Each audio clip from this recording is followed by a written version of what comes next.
Hello and welcome to the Delaware County News Update. I'm Julia Marks, filling in for Don Matheson, and I'm joined by Mountain Eagle publisher Matt Avitabile to talk about what's happening in the area this week. Hi, Matt. Thanks, Julia. So picking up from our conversation last week, the issue of cannabis sales continues to be a hot topic among the local communities. Trustees in the village of Stamford tabled the discussion pending further feedback, while Village Board in Fleischmann's has opted in. What's the latest with cannabis sales? Well, it's all cannabis all the time in the paper recently. Fleischmann's decided they were going to do what I would call a soft opt-in. So they chose not to opt out, which basically allows them in by default. The sheriff, Craig Dumont, had asked the municipalities to reject the ability to sell cannabis, and yet the village of Fleischmann's decided to not opt out at their recent meeting. And in Stamford, they essentially tabled the conversation, correct? That's right. So Stamford took a little bit more time, and they do have time in order to do so. But the village there decided that they're going to not make a decision right now. Just like elsewhere in the county and beyond, it's been an issue for quite a while. So it sounds like it's too early to say. Councilman Bob Orcutt talked about it a little bit. He didn't have any feeling about it one way or another. Although he did say that he didn't want just the tax revenue that would come in to be the deciding factor. And then on top of that, Trustee Katie Barber talked about how she thinks that the trustees should act pretty cautiously. So it looks like they're kind of on the fence, perhaps best encapsulating what the board is considering. Trustee Darren Hanway talked about the idea that the village could opt out now and then later opt in. Certainly possible, and he's quoted by our own Liz Page on our page A1 as saying, quote, "It's not a decision to be taken lightly." And then up a little bit closer to me, town of Broome, which would have no actual space for dispensaries. They don't have a proper main street, but they opted in. So it looks like communities have largely opted in of those who have decided, but we still have some more who are trying to figure out what they're going to do. All right, we'll continue to keep an eye on that. Another topic that's seen a lot of talk in recent months came up at a public hearing in Windham when a discussion about a revised comprehensive plan became more about the issue surrounding short-term rentals. What's the story there? Definitely. And up here in Middleburg, I served on a comprehensive plan committee, and it wasn't anywhere as exciting as what's happening in Windham. So Windham and some of the surrounding towns, I'm thinking of places like Lexington, Nashland, have had very strong conversations on the topics of short-term rentals.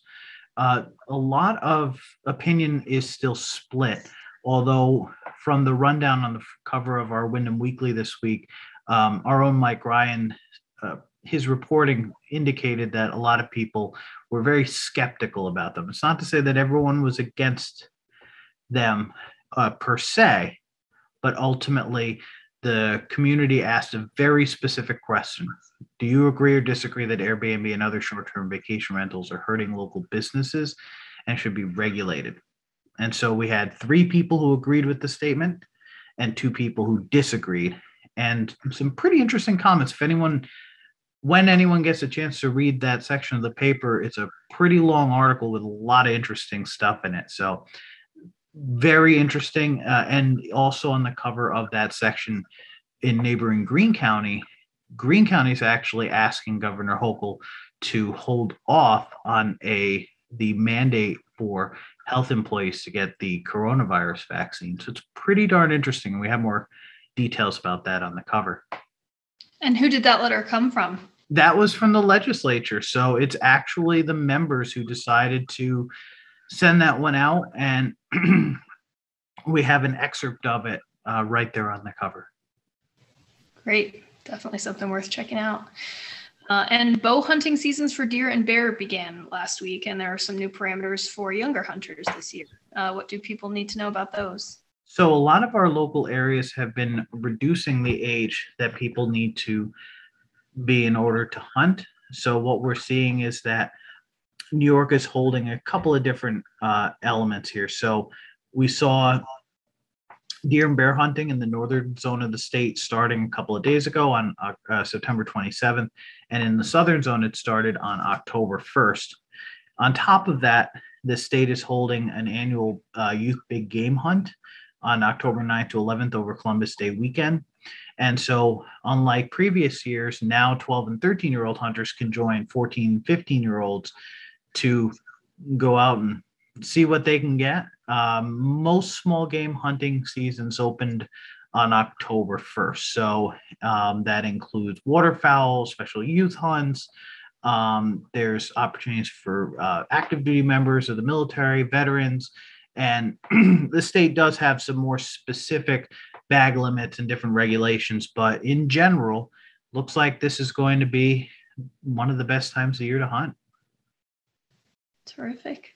And a wonderful story from Mountainside Residential Care Center in Markville, where a new gardening project has taken root. What's happening over there? I like your description, taken root. It's a really neat program and a really neat article by Brian Sweeney on the cover of the Catskills Chronicle. And this is a neat thing because older people have suffered the most from the coronavirus pandemic. And so here residents are going to be able to work with employees, volunteers, and it's neat because the way that the program's shaken out is that the beds for the gardens are raised so that people with mobility issues, if they're in wheelchairs, are still able to be involved.